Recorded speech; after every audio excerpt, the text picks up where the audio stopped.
The end of civility. It's November 2018. When I recap the news from the last couple of months, I must admit I am stunned with how surreal they seem.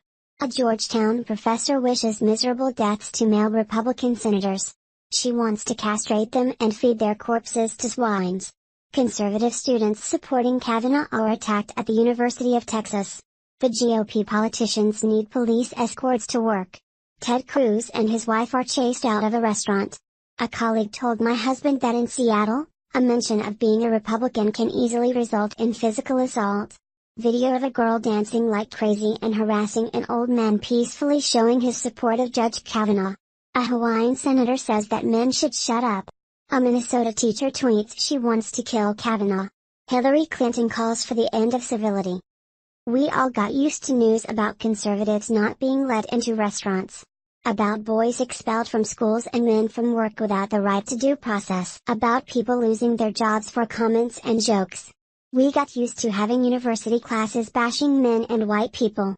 We got so accustomed to the fact that Asians and white men are discriminated against when applying for universities and jobs that we don't even question it anymore. We got too familiar with students and leftists not only protesting conservatives speaking at campuses, but sometimes even burning cars and smashing shop windows as a cherry on top during those protests. And we are slowly getting used to hearing politicians, celebrities and academics basically and literally telling men to shut up and obey the rule of the mob. These times in America sometimes remind me of the mid-40s in my home country of Czechoslovakia, the years before the communists took power. When I was watching the Kavanaugh case, it reminded me of show trials set up by Communist Party against their enemies. Even the anti-Carnival posters with a red background resemble the propagandist posters that communists used to demonize whoever they chose to destroy for advancing the Marxist cause. Kavanaugh was made into a public enemy. Just like my great-grandfather. He was also a public enemy. He ended up spending a couple of years in prison just for the crime of criticizing communism in public and having the biggest farm in the village of 9 homesteads.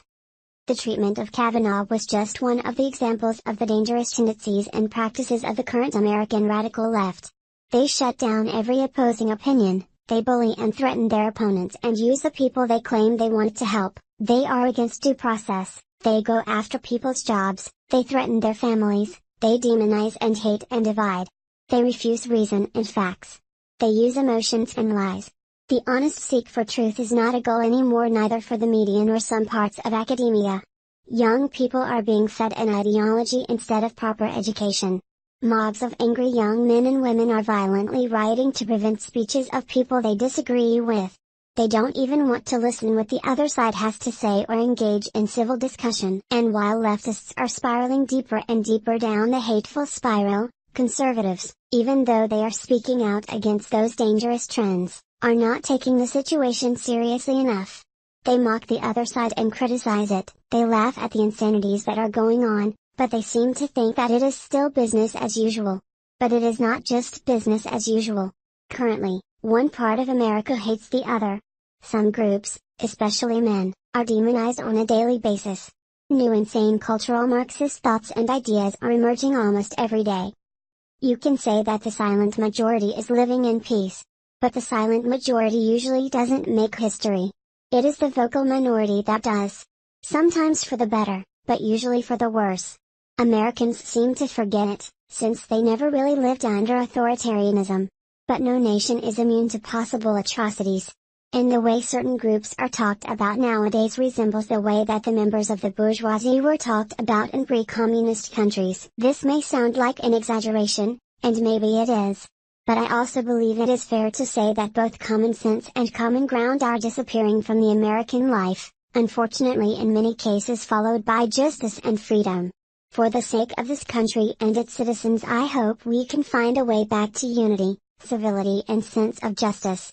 If not, it can have severe consequences. Thank you for watching this video. I invite you to subscribe to my channel for more politically incorrect videos. Please like, share, and comment on this video. Please let me know if you have any request for topic that you would like covered.